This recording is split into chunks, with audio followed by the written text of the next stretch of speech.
Ladies and gentlemen, welcome to MythVision. I have Dr. Ilkka Lindstedt joining me today again. Welcome back, my friend. Thank you very much. Good to be back. I'm very happy to be here. Thank you. I am too. For those who don't know, he has a book, Muhammad and His Followers in Context, The Religious Map of Late Antiquity Arabia. It is an academic book, so if you're really wanting to wrap your head around where the scholars are today pertaining to these issues, you can go to the Brill link that is in the description. And also, he has an academia page, and you can go and follow him, check out his latest, greatest of what he's publishing and stuff there on academia. Is there anything you want to mention about these two websites before we move into discussing some of the content that I think is going to shock our viewers? Yeah, thanks. Last time that we spoke, I think the book had just come out and it wasn't open access, but now it's open access, so anybody can go online and download it. So it's free. If you want to buy it as a book, it's expensive, but PDF is free. So there's that. Get it on PDF or get the hardback if you got the money. And of course, follow him for true salvation. Anyway, thank you so much, Dr. Lindstedt. I really appreciate you joining us here.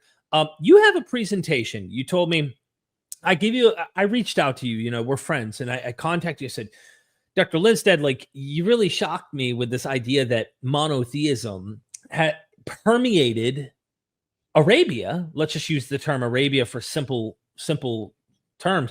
Like, one God theology was just saturated for centuries prior to the origins of Islam. And for me, it fascinates me because the same could kind of be said about early Christianity. And I did this a lot in our last interview. I was like, oh yeah, but the Christians did this. Oh, well, that's something that I saw in Christianity. For example, the sleepers in the cave, the sleepers of Ephesus. Well, they go to sleep and they come out and the world is like pagan when they go to bed, but then they wake up and they come out and the world's all converted to Christianity now, which it's folklore or legend. It's mythic. It's clearly not literal history. At the same time, they borrowed that from an earlier Greco-Roman sleeper in a cave motif. Long story short, I look at this monotheism thing and I think to myself, if on the ground the facts are that there was real monotheism and that was like most everything in Arabia, then why is the story saying that it was all sorts of paganism and all sorts of polytheist and stuff? It seems like that's a purposeful invention, like what the Christians did when they told wonderful stories about how their theology and their teachers changed the world. Yeah. And it's not a gotcha or I'm just lying. It's a clever way to tell of society, like American history. We come over, the patriarchs, the fathers come over, and then they tell a mythic story about how America was invented or something. No one's supposed to take it literal, but I feel like that's going to be something we're kind of going to tap into today in a way. Yeah, one of the topics, definitely. I mean, there in all of these traditions, Judaism, Christianity, Islam, I'm sure Zoroastrianism as well, there is this tendency to portray what was before in very distinct way from what happened after. So there's this tendency. And so even though they are using, to take the example of Islamic history, even though the Muslim scholars, they're using like real Arabian deities, they're mentioning them, and claiming that on the eve of Islam, there were still a number of people, the majority of Arabians, who worship these idols. I mean, they are using local knowledge, but it's just something that, in the case of Islamic history at least, was already dying. It was already going out, this, tradition of polytheistic beliefs and idol worshipping. And in the centuries prior to Islam, we have Judaism, Christianity spreading fast, especially Christianity in the 5th and 6th century, spreading really rapidly, it seems, in various parts of the Arabian Peninsula.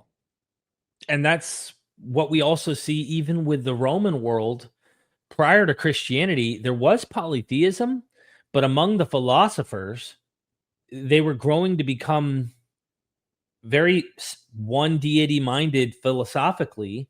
Yeah. There's a lot of that. And so I think that, again, it is kind of an error to act like everyone is just polytheistic and we're the only ones who are one God. And then, no. There's a lot more going on. So you're going to give us a presentation and we're going to bounce back and forth between bringing the visuals up and talking to you. I might have questions if that's okay with you along the way to clarify. Yeah. Awesome. Sure. Yeah. Well, I think we should get the party started then. Good. Okay, let's go ahead and slideshow, play from start. So basically I selected 4 topics that we're going to discuss, tackle, basically deconstruct, and they are 4 basically myths. And I mean, these are myths that arise in pre-modern classical Arabic literature, but they are oftentimes repeated in modern scholarly literature as well. So they are long-standing myths, we might say, and but recent research in these issues has really called into question all of these 4 myths, and we could add more, but 4 is enough. So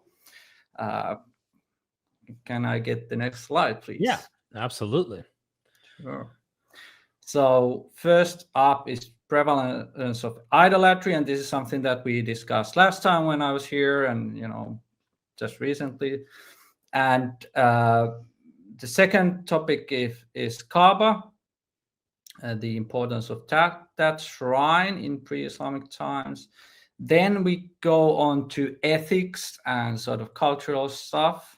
Can I discuss infanticide? There's a very common myth nowadays still that in particular female infanticide was a very common occurrence in pre-Islamic Arabia. We're going to look at that. And then related to number 3 is number 4, which is just, all around lawlessness in Arabia.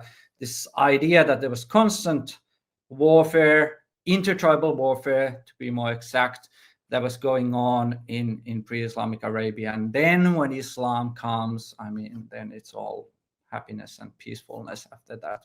So, we're going to tackle these one by one. There's your book. Like mentioned at the beginning by Derek, the book is now open access. So, and it addresses some of these issues, not all of them, but, some of them. Go check it out. Yeah. Oh, sorry. All right, idolatry. So let's have the first quote, and this is by Ibn Hisham.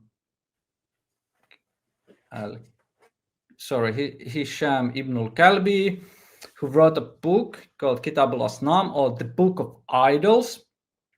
And the book was not that important in the medieval era. I think it survives in quite few manuscripts today, but its ideas are sort of representative of the common Muslim scholarly view among the scholarly elite, at least, of what was happening in pre-Islamic Arabia. And the book is called The Book of Idols, Kitab al-Asnam. And the portrayal that it puts forward is that on the eve of Islam, still when the Prophet Muhammad was active, these different tribes in Arabia, these different towns in various localities in Arabia, they all had their sort of patron deity or deities, idols, often stones or trees, sacred trees that were worshipped by the people living there. And it doesn't really mention that anybody was Jewish or Christian at the time, even though from inscriptions we actually know that they were. But so this is an example from the book. Hisham is saying that the pre-Islamic Arabs were widely known for this idea of idol worship, and they would erect stones, and then they would worship the stones or circumambulate the stones like a temple. and these stones were idols. And this is very much echoed in still modern scholarship, even though many scholars, including myself, have called this into question. One example is Michael Cook's recent book, A History of the Muslim World. It came out last year, 2024. And can I get the quotation? Cook says that there were 360 idols around the Kaaba. And this is a figure that directly comes from classical Arabic literature, such as the book by Hisham ibn al-Kalbi. And Cook emphasized that the abiding core of Arab paganism was idol worship. And elsewhere he says that, most Arabs were actually pagan. So just so we're on the same page, Cook recently is still going with the same idea. Yes. Okay. Yes. And I mean, that is a book that is probably, will be widely read, is widely read at the moment. So it will have an effect how, the students, for instance, studying Islamic studies in various universities will learn about this history. So it's a myth that still exists and is echoed by established, esteemed scholars such as Michael Cook. Got it. Thank you.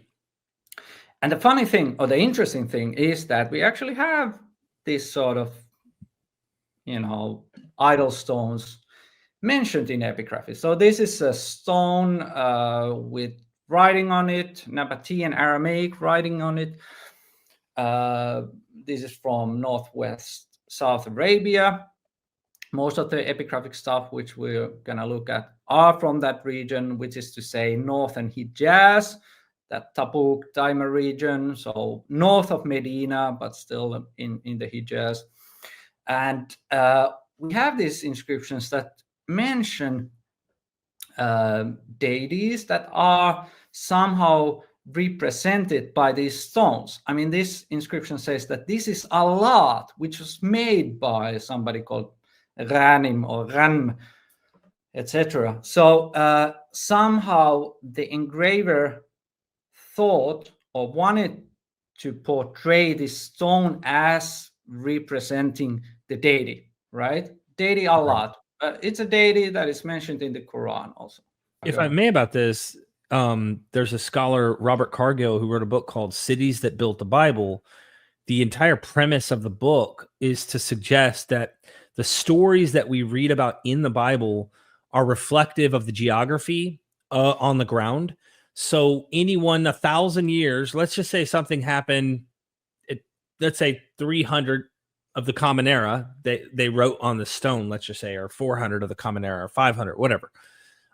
Someone in the 7th century Arabia could easily read this or see this and then craft a story about what they see on the rocks, what they see around them. And it doesn't necessarily mean there's this practice still happening in the 7th century, but it's on the stone right here. So like Sodom and Gomorrah, the famous story that gets destroyed by fire, and Lot's wife turning into a pillar of salt.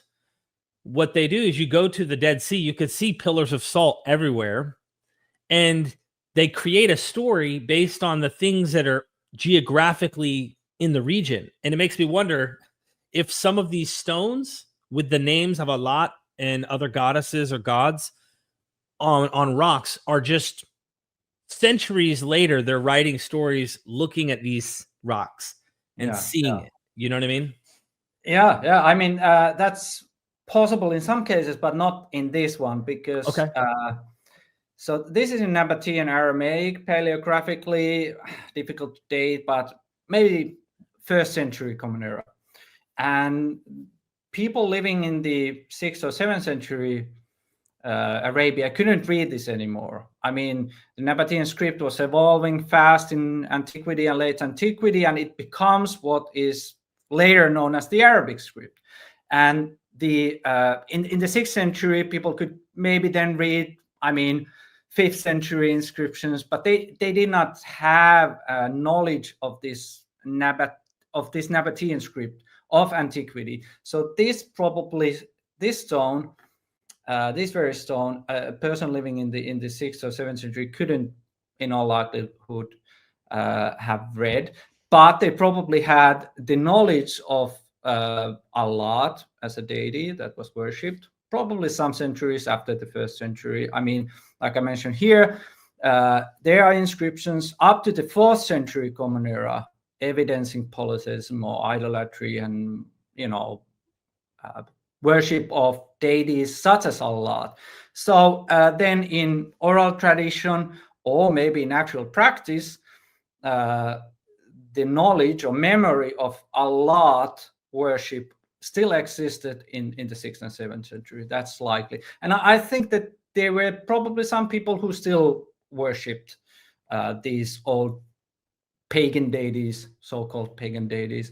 I mean, if you think about how, for instance, Christianity spread in various places, such as Finland, for instance, where I'm from, I mean, these pagan practices and pagan deities still continue to be in some sort of existence up to I think, around the 18th century or 19th century even though Christianity came to Finland in the 13th century. Right. And spread quite fast, I suppose. So people started to identify as Christian and went to churches to worship, but they still had the knowledge and in some places also the actual practice of these old pagan deities or worshiping these old pagan deities, right? Gotcha. But what happens already in the 1st century Common Era, if not before, we have the arrival of Jews and Judaism in North Arabia. And this is our first dated inscription is, if I remember correctly, from 42 Common Era. It's not this one, it's another one. It's a grave inscription from Hegra, if memory serves me right. And it mentions a burial of a Jewish person, right, and his wife, I believe, and maybe his children are also to be buried in that grave. And this is before the destruction of the Second Temple of Jerusalem. And because I'm mentioning this because quite often people connect the destruction of the Second Temple and the arrival of Jews in Arabia. But actually there were some Jews arriving even earlier in Northern Arabia. So we have so the spread of Judaism is due to 2 factors, probably migration and then conversion to Judaism. And conversion happens in various places. It would seem also in the south as well. Difficult to really grasp how large phenomena we are talking about here, whether it was mostly due to migration or to conversion, but probably both happened. And so this example is an interesting inscription, quite much later than the one that I showed in the previous slide. So this is we can still call it a Nabatean inscription, but the script is becoming more and more Arabic-like. And, in 200 years, it is the Arabic script. So it continues to evolve. Interestingly, also, there are 3 lines in Aramaic in this inscription, so the first 3 months. And then there are 3 lines in Arabic. So it's a mixture of these 2 different languages. I mean, this happens in Nabatean Aramaic inscriptions. So you have Arabic there, a word here and another there. But I mean, in this inscription, the extent of penetration of Arabic is quite, it's extensive. And it probably shows that the person writing this was called something like Shullai, son of Aus. He probably spoke Arabic, but he also knew Aramaic as a written language, could read and write Aramaic as well. So, and more interestingly even is that he is mentioning a Jewish feast, the feast of the unleavened bread, right? Hajj al-Fatir. And that name of the feast is written in Arabic, not Aramaic, but Arabic.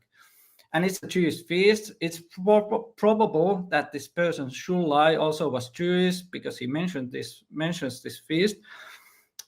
Even if he is not Jewish himself, I mean, it's interesting and important that he mentions this feast, and he mentions it in Arabic. So there were Arabic-speaking Jews around, and this is once again from northern Hijaz, Arabic-speaking Jews around 300 years before the Prophet Muhammad's mission in Mecca and Medina.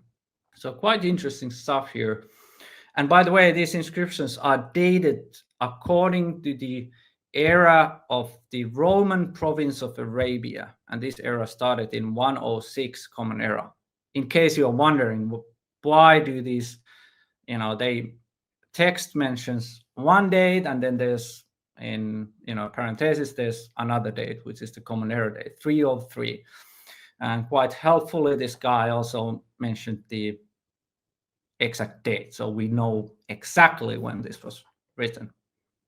So Judaism, comes very early, and then it starts to spread in various places in Arabia. Then we have Christianity appearing in Arabia. So I'm going to show a few examples of that.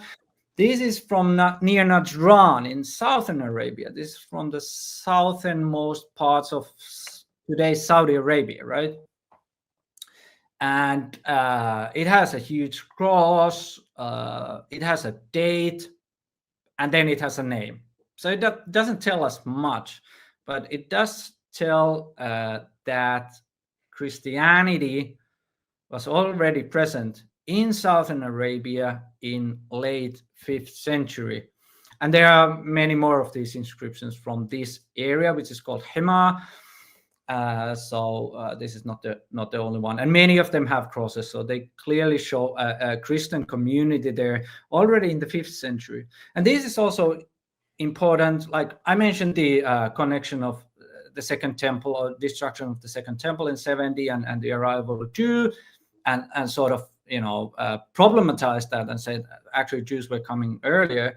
So here too, I mean, there has been a quite common assumption among scholars that Christianity starts to spread in the south in the era of the Ethiopian conquests and colonialism of Yemen, which is in the 6th century, right? So early 6th century, and it goes on. The Ethiopian era goes on until 570s or thereabout. So probably during that era, I mean, Ethiopia was a Christian kingdom, right? And they probably supported Christianity, and Christianity was spreading because of their efforts too, but it had started already before that. So that's interesting. We even have, and I don't think I have it in the slides, but we now even have Syriac inscriptions from Najran, which is interesting. So Syriac is a form of Aramaic. It was used by the Church of the East and some other Middle Eastern Christian communities. And, people for a long time thought that maybe in Najran there were people speaking or writing Syriac, but now we actually have, evidence of that, which is nice as well. Wow. All right. And these are from the north. I mean, they are only names, or the one on the left only says Al-Hadda bar Thalaba, so Al-Hadda, the son of Thalaba, and there's a cross there. Not sure you can see, but the cross is on the right. And the one on the right, which is from southern Jordan, from near Karak in southern Jordan, I mean, it has a name, quite long lineage or genealogy for the guy, and it has a date or a year, and it has these crosses. I think I see at least 4 crosses in the inscription. And these are in Arabic. I mean, they are in Arabic script. They are in Arabic language. Even though they are very brief, of course. I mean, there's not a lot of content in these inscriptions, but they show us quite clearly that Christianity, and this is only to give a couple of examples of these Christian inscriptions in pre-Islamic Arabia. And I advise everybody to go to Deconab. The link was in the previous slide. It's a digital database edited by Laila Neme, and many of these inscriptions have been published by her. So it's an amazing digital database of Nabatean and pre-Islamic Arabic inscriptions. So do check it out. Check it out. Next up, we have Kaaba. This one's fun. Yeah. So various scholars, I mean, of course, this is an idea that comes from the pre-modern Arabic literary evidence. For instance, I'm quoting here Al-Mas'udi. He's a 10th century Common Era author who wrote important historical work.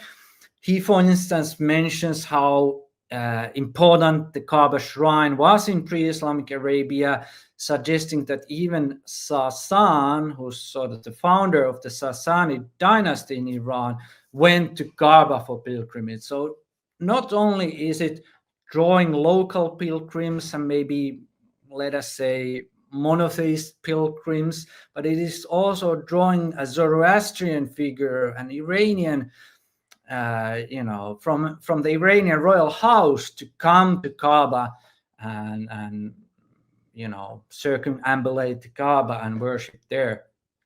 Of course, the building of Kaaba is credited to Abraham in the Quran, as is well known. We also have linkages to Adam, suggestions in Islamic tradition, suggestions that Adam was the one that brought, or maybe it was Gabriel. There are various narratives on this, that brought the black stone from the Garden of Eden, right? When Adam was banished, or Gabriel brought it at some point, and then it turned black when it came sort of entered the earthly realm from the Garden of Eden, where it was white, right? So we have this idea in Islamic era literature of the centrality of the Kaaba shrine in pre-Islamic era, and various modern historians have sort of taken up this myth and sort of developed it further. William Montgomery Watt is one such scholar. So he, in the 20th century, in the 1950s, he wrote these very influential biographies of the Prophet Muhammad, which are still valuable today, but of course there are aspects in them which need to be criticized, I think. One such notion in Watt's work is the centrality of the Kaaba shrine. So he had the idea that the Meccan aristocracy, well, first of all, that there was this important Meccan aristocracy, and that they had gotten rich through administering this, huge influential pilgrimage to Kaaba. And so they, maybe they were selling tickets, I don't know. Then there was trade and commerce that was linked to the pilgrimage, and they had gotten rich because of that. And the Prophet Muhammad's mission, in what's telling, is a reaction against that. So it's a very Marxist reading of the Prophet Muhammad's life, and there are various problematic issues with the whole biography. Not only this, but especially this aspect of the importance of Mecca and the importance of the pilgrimage to Mecca is something that more recent scholarship has definitely criticized. Patricia Krone in 1987, in a book called Meccan Trade and the Rise of Islam, noted that Mecca was probably a rather minor town, and it was not an important center for pilgrimage or trade. And Krone was reacting to both very much, and some other scholars. So I think Krone's suggestion is very, very probable, that the importance of Mecca has been exaggerated by certain scholars, and definitely exaggerated by classical Muslim scholars as well. So if we look at the various types of evidence that we might have that would mention perhaps Mecca, I mean, we have tens of thousands of inscriptions from Arabia, from pre-Islamic times, which mention different localities in Arabia. They mention Medina or Yathrib, for instance. There are at least 3 or 4 inscriptions or thereabouts that mention Medina. We don't have any inscription mentioning Mecca at all. So if Mecca were this, important center of pilgrimage and trade, you would assume that there were some inscriptions that mention Mecca, but there's not at all. Non-Arabic sources don't mention Mecca either. So, and once again, they do mention, for instance, Medina. So, which is interesting, and Medina probably was quite much bigger town in pre-Islamic times than Mecca. We have some pre-Islamic poems or Arabic poems that are ascribed to pre-Islamic figures, and there's a scholarly dispute on the authenticity of this corpus, of the poetical corpus. I think that there's reasons to suggest that much in the pre-Islamic Arabic poetical corpus is authentic, and at least some of these references to Kaaba and Mecca are also authentically pre-Islamic, even though they survive in much later collections of poetry. So we do have those, but they too are quite few in number. So we have some mentions of pilgrimage to Mecca, and it seems that the rites and customs around the Kaaba shrine differed to a certain degree from the later Islamic era ones. But people, including perhaps some Christians, were drawn to this place, the Kaaba shrine, and it, in all likelihood, had existed for some time, and people made the pilgrimage to that site. What is interesting in the poetry too is that they never mention any idols around the Kaaba shrine. You remember Michael Cook mentioned 360 idols, and this comes from the Islamic tradition.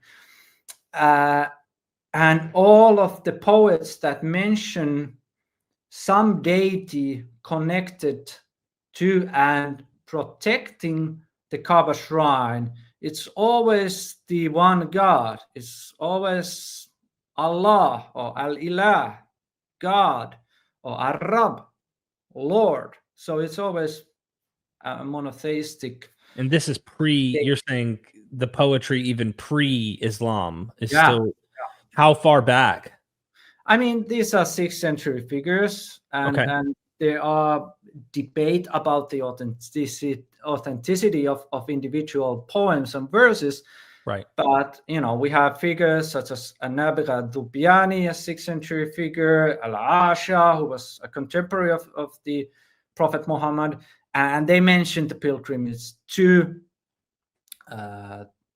Kaaba. They mention Kaaba in some way, and they always mention the one God. And it is probable, I think, at least possible, that both of these characters or these poets were actually Christian. Both Nabigha Dhubiani, he is a poet who was the main sort of poet of the Ghassanids, which is Arabic-speaking dynasty in Syria, and they were Christian. They were Christian since the 5th, 6th century, and it is, I would say, it's probable that their sort of main poet was Christian as well. At least, his poetry is thoroughly monotheistic, and there are some Christian aspects in it. All right. Oh, let me ask you one thing, since we're moving on from that, the Kaaba, just for my viewers who like to know where traditions may come from. The idea of a shrined stone in a square structure, does this have any Persian, Zoroastrian, or even some pre-Mithraic, Mithraism, genealogical mythic tradition? Because, for example, with Mithras, he was birthed from a rock, born out of a rock. Right. And we also have a god named Dusares, who is from the region of Arabia. It calls it Arabia, but it's also near Petra. Then there's Alexandrian Egypt with a god named Ion, and Christian writers like Epiphanius and others write about these gods and their association with stones, but specifically Mithras, I know, was born from a stone. So I don't know. I was wondering, maybe it's just a common trope. Is there anyone who's ever written that you're aware of about an earlier myth from a different tradition? Just like we talked about earlier, in Finland, Christianity comes, pagan residue is still there. And even the Christians in Finland that don't honor those gods, sometimes they even have those gods convert. So in the stories of Christians, they have Zeus or Dionysus or Heracles. Yes, they become Christian too. Does the Kaaba have an earlier mythic tradition that you know of? Yeah, I mean, it's difficult to say when I mean, from my perspective, I'm sure that and I know that there's quite a lot of, both popular and especially popular literature connected to the Black Stone of Kaaba. It has always sort of raised a number of questions in people's heads, right? But I mean, when it comes to sort of proper historical work, we have so little evidence on the Kaaba to begin with. We don't, like I mentioned, no inscription mentions it, either the Kaaba or Mecca in general. Non-Arabic sources are also not helpful here. So we only have these a few poems that mention plausibly from pre-Islamic times that mention the pilgrimage there and the Black Stone. I mean, and they always, it's possible, and I would deem it probable, that there is a connection to the idea that we discussed before, that a stone could somehow represent a deity, right? And this is also what you were hinting at. So that's probably there. And some mention, some Islamic era works mention that the deity worshipped at Kaaba was originally Hubal. But once again, we don't have much to work with here. We only have these very late myths or narratives about the place. But what seems clear from the poetry, supposing it is authentic, at least partly, is that Kaaba had been reinterpreted already in the 6th century in a monotheistic framework.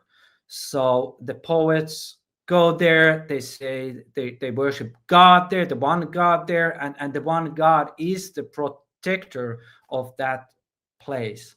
So probably there's some sort of genealogy there when it comes to the idea of a stone representing something, but we cannot really reconstruct what was happening there at the moment, at least. Maybe, hopefully, somebody will find those inscriptions that mention the Kaaba shrine from pre-Islamic times, but we just don't have them at the moment. So Thank you. Very little to go by. Awesome. Infanticide. Yeah, heavy stuff, grim stuff. Yeah, it is.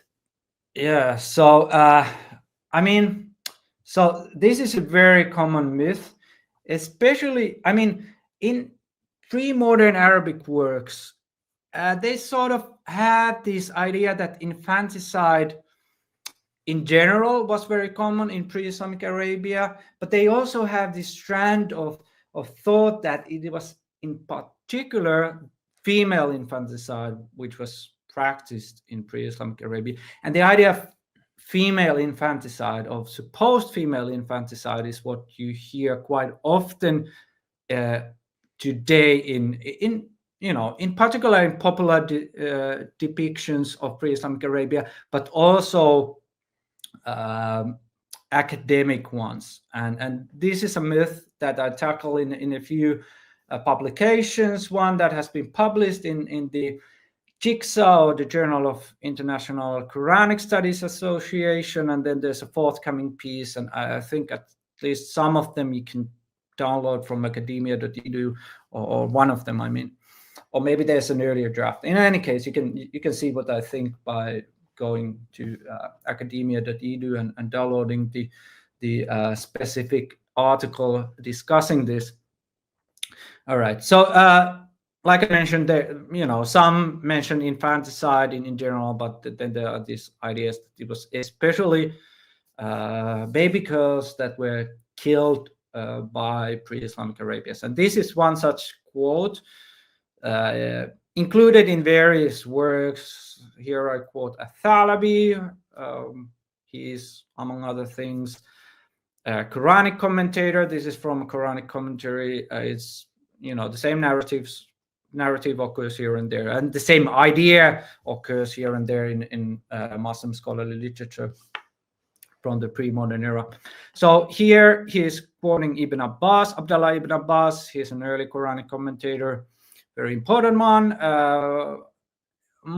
He was ascribed, or to him was ascribed, a lot of material, including inauthentic material, and probably also this is one of the inauthentic narratives ascribed to him.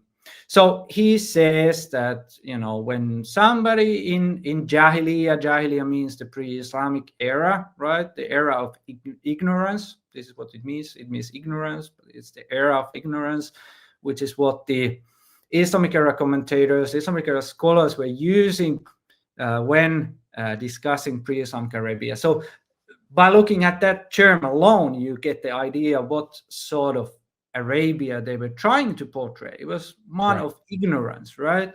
One of horrible things, right? And this is one of the horrible things that they portray there. So,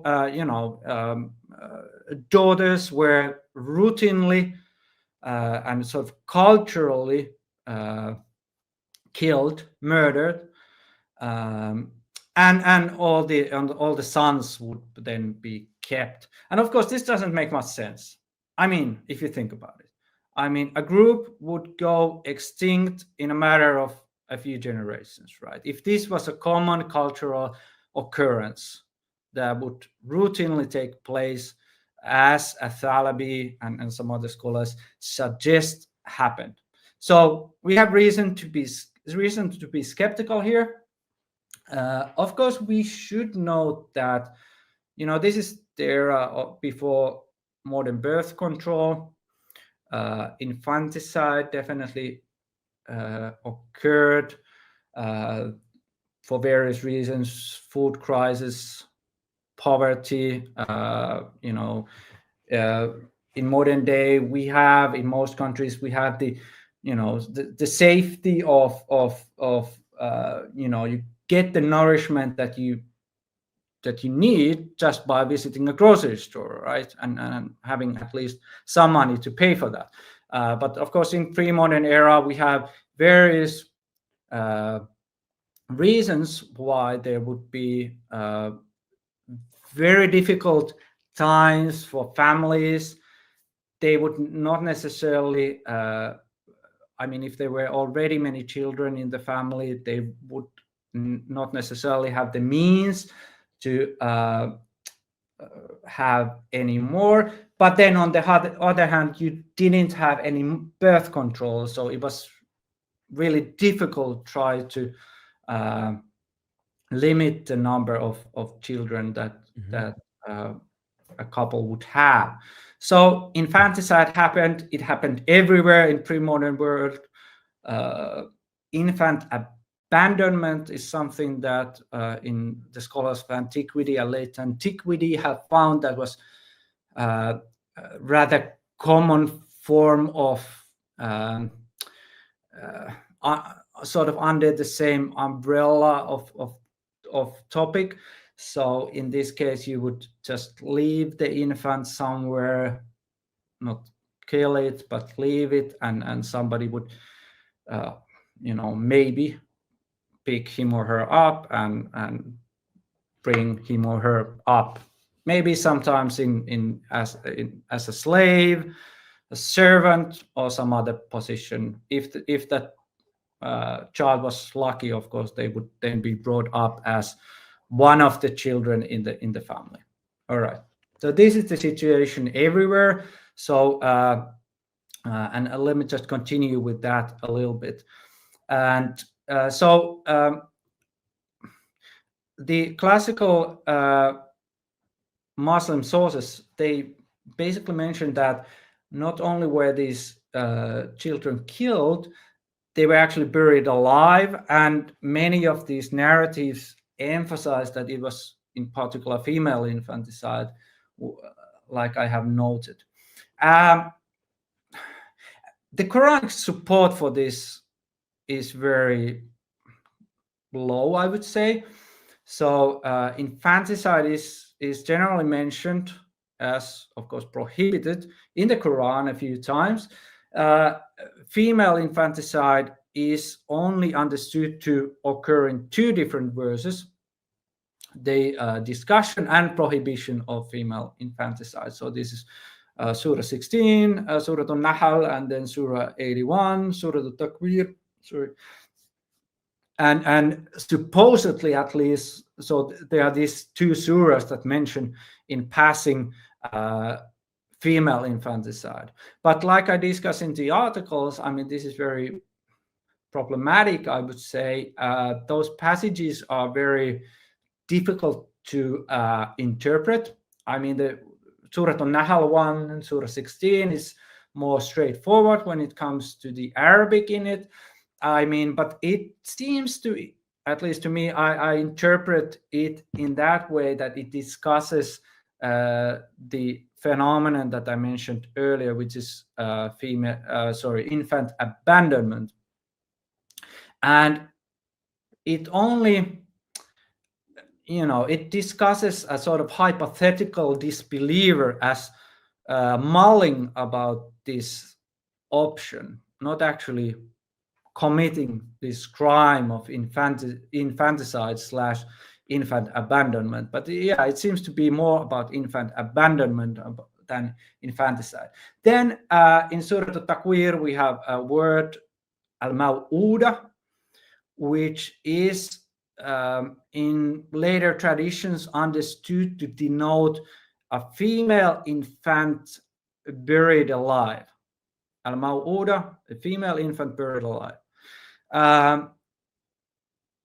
But in the articles, I discuss it from the point of view of Arabic and what the verb and the sort of the root va'ada means in general, and I conclude that it probably doesn't mean what it is usually taken to mean. So that's the argument. Also, when we look at various forms of material evidence and textual evidence from pre-Islamic Arabia, I mean, the idea of this cultural habit of female infanticide doesn't appear anywhere. Basically, we don't have any epigraphic evidence that it happened. Nobody mentions it. No non-Arabic source mentions it, which you would think that they do if it happened, because I mean, they are very keen on documenting the various odd habits of the Arabians. I mean, the Greek authors, the Latin authors, the Syriac authors. quite often for them, Arabs or Arabians are sort of like these, not to a degree barbarians, I suppose, but like just uneducated, illiterate people. And of course, I mean, they are just sort of rehashing their own cultural tropes about the outgroup, because we know that. Yeah. So we just don't have any evidence, any pre-Islamic evidence for this female infanticide, and even the Quranic verses that are usually thought to refer to this cultural habit probably don't so much do that. Question about this then: why? What is the best guess on why this exists at all? Why invent this story? Is it purely based on a myth of demonizing the pre-Islamic era, and then they invented a story? Maybe based off of the fact that a few people actually did this, but it wasn't a common practice. What do you think the best scholarly guess is to explain the origins of this horrific practice? Right. I mean, the second article, which is still forthcoming by me on the issue, so tries to hypothesize some sort of ideas how this might have developed. And the interesting thing in these later portrayals of this habit is that they usually mention that one specific tribe committed it. And this tribe is Tamim. It's a big tribe from central and eastern Arabia. I mean, in pre-Islamic times, it was important, and in Islamic times, it was important. It was partially, it would seem, Christian, at least according to some narratives, and then they became Muslim quite soon. At least that's how it's portrayed. And interestingly, for some reason, most of these narratives talking in detail about this horrific cultural or supposed cultural practice, they say that Tamim was the tribe that actually would commit it at all, or would commit it most. So, and then naturally there are some other scholars who say that actually it was all the Arabs that did it, or or some other tribes. Kinda is also mentioned in some of these stories. And so, and what I suggest in the second article is that we can trace the development of this myth by looking at when it first appears, according to poetry in particular, which is easier to date than prose narratives. And the first occurrences of this myth come from around the year 700 Common Era that I could find in poetical collections. And interestingly, it's a Tamimi poet who says that in fact we are not the ones doing this. He's saying that actually we are the ones who prohibited the practice even in pre-Islamic times. So he seems to be reacting to some criticism of this tribe that was going on. And furthermore, I try to pinpoint that this might have something to do with the fact that Tamim, the tribe of Tamim, which was a big tribe, important Arabian tribe, was on the losing side in the second civil war, or the second fitna, as it is called, that happened in 680s and 690s. So during this era, we have two caliphs. We have the Umayyad caliphs, Umayyad caliph in Syria. For the most of this time, it was Abdul Malik ibn Marwan, a very famous caliph who built the Dome of the Rock, for instance. And so he's in Syria. He has his court in Damascus, right? And then we have another caliph, an anti-caliph in Mecca, and he's called Abdullah ibn Zubair. And during this Second Civil War, there were also some other parties that took part, and various, a lot of fighting was going on. And at some point, it actually seemed that Ibn Zubair is going to win, because he controlled Egypt, he controlled Iraq, these really prosperous regions, the breadbaskets of the caliphate. And the Umayyad Caliph, Abdul Malik, he only had Syria, basically. And of course, an important region, but I mean, he did not have so much power than Ibn Zubair at some point. But in the end, the Umayyads are able to defeat this anti-caliph Ibn Zubair, and they kill him, and very violently, and and his followers as well. Many of them are killed during the fighting in 690s, more specifically 692 Common Era. And even Mecca and the Kaaba shrine is damaged during the fighting, when there are Umayyad catapults that shoot rocks, and they hit also the Kaaba shrine. So it's a pretty big battle going on in various localities, and in the end the Umayyads win. And Tamim, this tribe, had sided for the most part with Ibn Zubair, the Arabian caliph, as if you will. And I mean, this Tamim was a tribe that lived in Central Arabia, in Eastern Arabia, in Southern Iraq. So those are sort of the areas where Ibn Zubair was, in control and was winning. So, of course, it's quite understandable that they supported Ibn Zubair. But, they lose. And Tamim in particular is sort of picked as one of the tribes that is then criticized a lot by other Arabs, because they sided with this losing anti-caliph. And for instance, there's a poet called Al-Akhtal, who was a Christian, by the way, but he was in the court of the Umayyad caliphs, and he composed this ode in honor of Abdul Malik ibn Marwan, who had won the Second Civil War. And the poem, addresses the fighting that was going on, and that the Umayyad Caliph was victorious. And it, there's a lot of criticism of Tamim in that poem, a lot, and very nasty stuff is said about them. Not female infanticide, I should acknowledge, so it doesn't exist in that poem.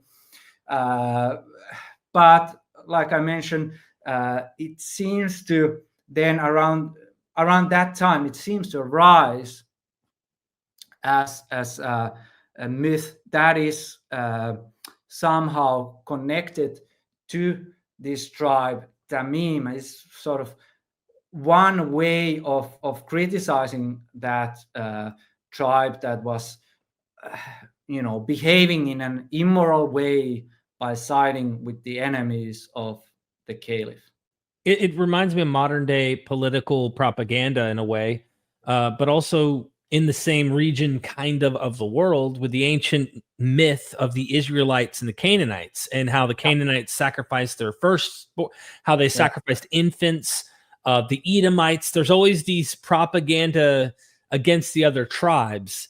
And much of the stuff scholars think was written much later, reflecting probably skirmishes or quarrels later as they're writing their mythic history of the past.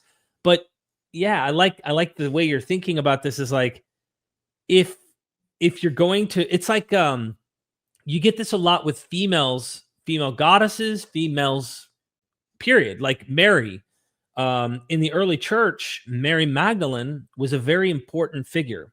Yeah. And you get someone like Elaine Pagels points out, she thinks that Mary was a significant disciple of the early movement, at least in the literature. There's a Gospel of Mary that portrays her as above Peter. Now, that might be reacting to other versions of Peter being the most important, but in Luke's Gospel, Mary is said to have had 7 demons that were cast out. But when you go to the Gospel of Mary, she talks about 7 powers of God that are good. Right. So Elaine Pagels thinks that Luke's Gospel is reacting to the Gospel of Mary about the 7 powers and making her filled with 7 demons. I guess what I'm getting at is like, this could easily be explained, like you just said, these guys sided with the wrong people, screw them. They they're infant, they were sacrificing their baby girls. Let's make them look really, really bad. You know what I mean? Yeah, that's what seems to have taken place. That's my best guess, at least. Thank you. Yeah. And then we have all around lawlessness. And of course, I suppose we sort of addressed this issue in the preceding a little bit, at least. I mean, and this arises from the some of the stories in classical Arabic historiographical and other collections where they discuss, and here I'm talking about especially warfare, where they discuss the battle days of Arabs, Ayyam al-Arab, the battle days of Arabs, sort of meaning the pre-Islamic Arabs, of course. And then here's an citation from Jonathan Brown's book. Muhammad is once again quite well-read book. I think it's called Muhammad, A Concise History or something like that. So he is suggesting that in the Hijaz, in pre-Islamic Hijaz, everybody is all the time on the verge of famine and death. It's interesting that he doesn't really discuss the because in his telling, of course, Islam brought a lot of important things such as monotheism and morals and law. But here he is talking about geography, right? And these sort of things. So, of course, that didn't change. But in many of these portrayals of pre-Islamic Arabia, they are portraying Arabia, both modern and pre-modern portrayals. They are just ascribing all of these bad things to pre-Islamic Arabia, even without asking that, well, if some things did change, for instance, probably monotheism, spread to corners of Arabia where it hadn't spread so much before. And, Islamic law gave, at some point at least, a shared frame of reference for people living in Arabia, most of whom were, by that point, Muslim. I mean, this idea that pre-Islamic Arabia, pre-Islamic Hijaz, also including Najd, which is the central and sort of eastern parts of Arabia. I mean, the whole of Arabia is here portrayed in a very dark fashion when it comes to food also. And, well, then you ask yourself, well, did Islam change anything in that respect? Of course not. I mean, you can't change geography, at least much, I suppose. And this idea of a very dry Arabia, very, food insecure Arabia, of course it has some truth in it, but it's one of those myths that has been overemphasized, exaggerated by scholars. So, there are, well, first of all, climate has changed quite a lot in 1,500 years or so. But in addition to that, it is still possible to grow barley, for instance, in nowadays in Taif, which is a town very close to Mecca, for instance. So it is not like cultivating crops was completely impossible in all parts of Arabia. I mean, you have parts that are high up in the mountains and there's a lot of rain, then even places which are lower. Still there are parts that where there's enough rain that you can cultivate some crops, right? Okay, just wanted to mention that. Yeah. Okay. And how Brown continues in sentences 2 and 3 of this quotation. I mean, there's raiding by other tribes all the time, and then you have this kinship idea, which affords protection. No government, no law, only family and the tribe. So, dangerous times. And as I mentioned, so this idea of constant intertribal warfare, it seems to arise from 2 things in particular. Prose narratives concerning the so-called battle days of the Arabs, and then you have poetry by or attributed to pre-Islamic Arabic poets that have the feature of warfare and bravery very much in them. That's a constant feature in some poets' work. But here you have to be critical, right? I mean, the battle days of the Arabs narratives, they are much later. They are we cannot really, in most cases, we cannot really ascertain them that they really narrate some battles that took place. Rather, many of them seem to be, or at least include a lot of literary embellishment in them. Then about these poets and their poetry. I mean, much of it, as I said, can be authentic, but they are very much boasting about their bravery and supposed deeds. And not all of these poets are like that. There are also poets who, criticize, bloodshedding and say that it would be nice that if everybody just lived in peace. But those poets that are constantly or to a large degree telling about their heroic feats, I think they should be understood like today's gangster rappers. So, take it with a grain of salt, what they write. I don't think that everything that they say really took place. And then all of the supposed evidence that we have about this constant warfare in pre-Islamic Arabia starts to crumble, right? There's not much of it.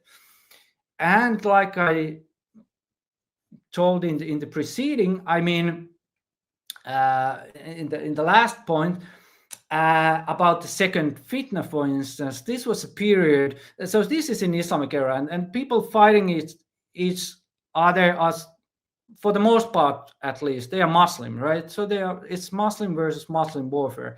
It is happening within and without Arabia. Very important battles happening in Arabia. So it's not like, Islam ended warfare in Arabia or elsewhere. So that's not the case at all. That's a great point. No. And it's still happening today, even. I mean, everyone, everywhere. Christians fight Christians, you know what I mean? Like, it never ends. No.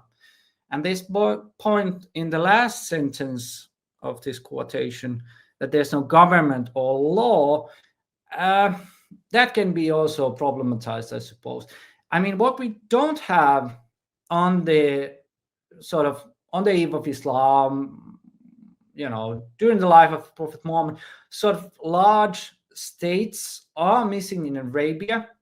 That is definitely the case. So there had been some states before, of course. We have in ancient Arabia, we have the, important states in Daran, for instance, or there some other regions. We have in Yemen, we have important sort of not Arabia wide, but sort of quite expansive states that provided some sort of law and I suppose security to their denizens.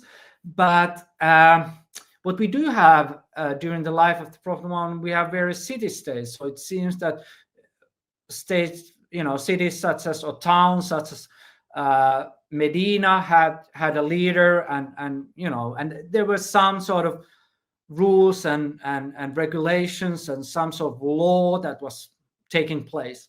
Also, if you take into account the fact that many people in Arabia were Jews and Christians, of course they had their own ideas about ethics and law that at least partially came from their own religious tradition and partially from their cultural environment, but that definitely existed. So it's not like there was no ethical discourse at all in Arabia. There certainly was that. There was also government and law in some places. Pacey Brown, and I suppose that's where the PowerPoint ends. Perfect. Okay, let me have a little short conversation with you, my friend. So I love the final point, because a common myth is still being circulated by modern authors, and it's not just dealing with Islam. That's why I'm so fascinated by interviewing scholars such as yourself, because I'm so Bible orientated and so Judaism, Christianity, and really ancient Near East, way before Islam, that when I hear you say certain things, I see patterns, and they're not always connected. Obviously, most of them aren't connected genetically, but it's a human motif that you find, a pattern that seems to be repeated, and you don't need to tell someone for them to do it. It's normal. Your point about no government, no law, only tribe, only kinsman. I could see that's a bit exaggerative to push up the idea that when Islam came, we have a massive universal law, universal umbrella. It's no longer this tribe versus this tribe, Mecca versus Medina. It's one giant family now in one God, right? But you hear this with there's a author, Tom Holland, talking about Christianity, and he really loves pushing the agenda that before Christianity, chaos, debauchery, orgies, murder. The pagans were just evil, bad people. Christianity, good. Everyone else, bad. And it's no, they may have done really good in the philosophy of Christianity. They do systematize the ethics. They systematize the ethics in a good way that everyone from the elite to the slave can have a form of philosophy under one umbrella. But it was definitely a well-known ethical thing prior to Christianity, that people behaved this way. So it just seems like a myth. Like you said, they're exaggerating, and maybe there are occurrences where certain non-Christians behave certain ways, but it isn't common practice. It's every once in a while you might find here or there some practices that are still archaic, still backwards. Yeah, I mean, especially the myth of infanticide. I mean, as you mentioned, it's there in the Hebrew Bible already. I mean, that's something that is very often attributed to the outgroup, to the other, and the pagans especially. The Hebrew Bible does this. I suppose maybe the New Testament, at least Christian authors do it. Later Christian authors, and then also Muslim scholars do it then later, and the Quran to a degree as well does this portrayal of the pagans as killing their own children. But like I mentioned, this should be very critically assessed, approached and assessed, and discussed in tandem with other types of evidence to see if that really happened at all. And it's not like any of these traditions actually end these crimes, these occurrences of various bad deeds. So they still exist within those faith traditions, right? Right. So to make your point clear, they're still fighting. Tribes are still fighting when Islam rises. Yeah. There's still people probably infanticide. I mean, there's going to be that in every society, right? There's places where I imagine even in Islamic regions where they behave unethically, sexually immoral, you name it. Just because Christianity showed up did not mean people stopped behaving a certain way. And the same goes for Islam, and the same goes for Judaism or any religion. That's the myth that they're selling you, is that we have the true light. This is the true message. And you have to take that very carefully. And I try to do a little bit of, think like Socrates, ask questions, skeptical questions. Like if I bring up, Christianity to a Muslim, if I say, hey, to the Muslim, my friend, Christianity brought all this light to the world. But I added that they're Trinitarian Christians. Oh, hold on. No. Jesus was a Muslim, and so now you have to go down that path. But if you try to tell them, no, Trinitarian belief is what brought good, they go, no, that's polytheism, and they don't accept. The same goes for Christians. You start telling them, well, Islam brought this. They don't accept. Notice it's tribal. My beliefs. Yeah, and I mean also this between these various monotheistic traditions, you have the blaming of the other falling short of monotheism, like you just described. I mean, there's quite a lot of discussion in classical Muslim scholarship if the Jews and Christians of their time, if they should be considered polytheists or monotheists or something in between. As there's this discussion. So most scholars say that, of course, they are accepted. They are, if they pay the tax, they can exist. But theologically, they usually say that they are polytheists. And I suppose Jews were saying the same about Christians. And if you think about also Christian, medieval Christian Europe, I mean, they were telling the craziest ideas about Islam. And they were oftentimes depicting the Muslims as worshipping Muhammad.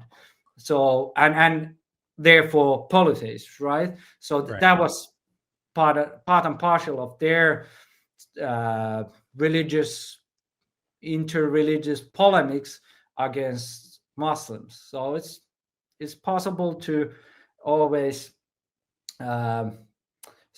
claim that your own understanding of the one God is the only right one and the others are mistaken. Gladly, of course, there have been also people who have said that there are also good things about in various traditions, and we should coexist peacefully. But both sides of the coins have existed, right? As someone who really focuses on epigraphic evidence, many scholars have different specialties. You're not only looking at the epigraphic, you're looking at the textual, you're looking at the tradition of Islam, but you're also looking at pre-Islamic Arabia poetry, prose, and of course the Quranic material, hadith and such that come later, and pre-Islamic, any material that we have, as well as epigraphic inscriptions. Is it however you want to answer this, is it your opinion based on everything you see on stone and pre-Islamic Arabia from the poetry to the prose, you name it. Does that really make you want more modern scholars to question what they accept in the tradition of Islam? And I'm not talking about modern Muslim scholars. Of course, if you're Muslim and it's your tradition, oftentimes, they're going to be guilty of accepting tradition because Christians do it, Jews do it, you name it. But I'm talking modern critical secular scholarship. Yeah. How do you look at it? What's more important first, epigraphic, and then the literary? Trying to look at both, and what are your thoughts about modern secular critical scholars and what they should do differently? Yeah, that's a great point, and really, I mean, boils down to the questions of methodology. So, sort of, how do you approach history and historical evidence, and how do you then go about reconstructing historical developments, for instance? If I may add one piece as to why, and I don't want to throw you off for the viewer, I struggle, ladies and gentlemen, when I read a text, I know it's a writing. And if you pause before you read and accept, sometimes people who write stuff are writing something that is purposefully not real. What is their real motivation? What are they really saying? And did this really happen? Yeah. You can't just blindly accept and read everything you read and go, yep, it says it happened. We know that's not true in so many cases. And so I struggle, Ilkka, I struggle a lot on knowing whether or not this is history at all, or if this is completely fictive, specifically talking about the Gospels. So sorry to interrupt. I just want to make that clear. No. And the great thing about studying the rise of Islam in contrast to the rise of Christianity is that we have this wealth of epigraphic evidence written on stone. We don't really have that in the case of Christianity. I mean, the first Christian inscriptions are from around the year 200 Common Era, if I'm not mistaken, so quite late. But with Islam, we actually have very early Arabic inscriptions written by people who were contemporary with the Prophet Muhammad. And then we have pre-Islamic inscriptions, which is something that more and more evidence of various pre-Islamic inscriptions are now sort of surfacing, and the scholars have found them and they're being published, etc., etc. So I was trained to, when it comes to the study of history, I was trained to look at contemporary evidence and also foreground material evidence. And this is why inscriptions are so important. I mean, in many cases, you can actually date them, or they are dated by their writers. And at least we haven't, yet encountered any fakes related, sort of epigraphic fakes related to the rise of Islam. There's not yet, at least, a market for such fakes. If this was biblical history, I mean, there are fakes related, fake inscriptions related to biblical history, and they have, sold for millions, I suppose. But then, concerning the rise of Islam, there's not yet, at least, the market for that. So fakes have not been forged.